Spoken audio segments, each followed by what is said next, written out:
आगे समझते हैं। छोटा भाई मेरे पीछे ऐसे हो लिया जैसे बड़े मृगशावक के पीछे छोटा मृगशावक हो लेता है। मृगशावक मतलब हिरन का बच्चा। कुएं के किनारे से एक ढेला उठाया और उछलकर एक हाथ से टोपी उतारते हुए सांप पर ढेला गिरा दिया, पर मुझ पर तो बिजली सी गिर पड़ी। सांप ने फुसकार मारी या नहीं, ढेला उसे लगा या नहीं, यह बात अब तक स्मरण नहीं। टोपी के एक हाथ में लेते ही तीनों चिट्ठियां चक्कर काटती हुई कुएं में गिर रही थी। अकस्मात जैसे घास चरते हुए हिरन की आत्मा गोली से हत होने पर निकल जाती है और वह तड़पता रह जाता है, उसी भांति वह चिट्ठियां क्या टोपी से निकल गई, मेरी तो जान निकल गई। उसके बाद कुएं के किनारे से एक ढेला उठाया लेखक ने और उछलकर टोपी को दूसरे हाथ से पकड़ते हुए ढेला कुएं में फेंका। अब कुएं में सांप को कुएं में ढेला लगता है कि नहीं, सांप फुसकार मारता है कि नहीं, ये उनको ध्यान ही नहीं रहा। क्योंकि क्या होता है, जो उन्हें चिट्ठियाँ टोपी में रखी हुई थी, तो वो जब टोपी उन्होंने उठाई तो तीनों चिट्ठियाँ कुएं में गिर रही थी, तो जिसकी वजह से वे डर जाते हैं। उनके गिरते ही मैंने उनको पकड़ने के लिए एक झपट्टा भी मारा, ठीक वैसे ही जैसे घायल शेर शिकारी को पेड़ पर चढ़ते देख उस पर हमला करता है, पर वे तो पहुंच से बाहर हो चुकी थी। उनको पकड़ने की घबराहट में मैं स्वयं झटके के कारण कुएं में गिर गया होता। उसके बाद चिट्ठियों को पकड़ने के लिए लेखक भी कूदते हैं कि उसको पकड़ लें, गिर ना पाए, लेकिन चिट्ठियाँ गिर जाती हैं और वो बहुत घबरा जाते हैं चिट्ठियों के गिरने से, और उन्हें इतना ज़ोर से झटका मारा होता है कि शायद वो भी कुएं में गिर जाते, पर वे संभल गए। कुएं की पाट पर बैठ हम रो रहे थे। छोटा भाई ढाढ़े ढाढ़े मतलब जोर जोर से रोना मारकर, और मैं चुपचाप आंखें डबडबा कर। पतीली में उफान आने से ढकना ऊपर उठ जाता है और पानी बाहर टपक जाता है।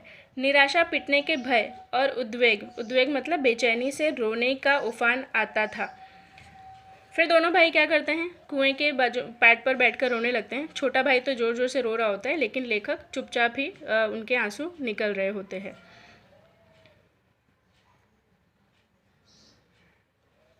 पलकों के ढकने भीतरी भावों को रोकने का प्रयत्न करते थे, पर कपोलों पर आंसू ढुलक ही जाते थे। माँ की गोद की याद आती थी। जी चाहता था कि माँ आकर छाती से लगा ले और लाड़ प्यार करके कह दे कि कोई बात नहीं, चिट्ठियाँ फिर लिख ली जाएगी।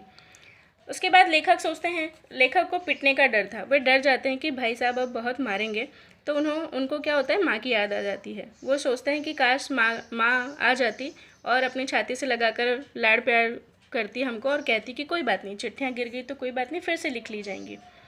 तबीयत करती थी कि कुएं में बहुत सी मिट्टी डाल दी जाए और घर जाकर कह दिया जाए कि चिट्ठी डाल आए, पर उस समय मैं झूठ बोलना जानता ही न था। घर लौटकर सच बोलने पर रुई की तरह धुनाई होती।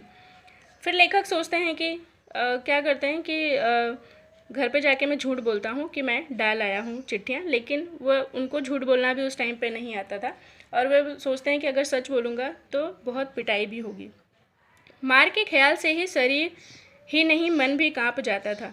सच बोलकर पिटने के भावी भय और झूठ बोलकर चिट्ठियों के न पहुंचने की जिम्मेदारी के बोझ से दबा में बैठा सिसक रहा था। इसी सोच विचार में 15 मिनट होने को आए। देर हो रही थी और उधर दिन का बुढ़ापा बढ़ता जा रहा था। कहीं भाग जाने की तबीयत करती थी, पर पिटने का भय और जिम्मेदारी की दुधारी तलवार कलेजे पर फिर रही थी। दुधारी मतलब दोनों तरफ से चलने वाली धार।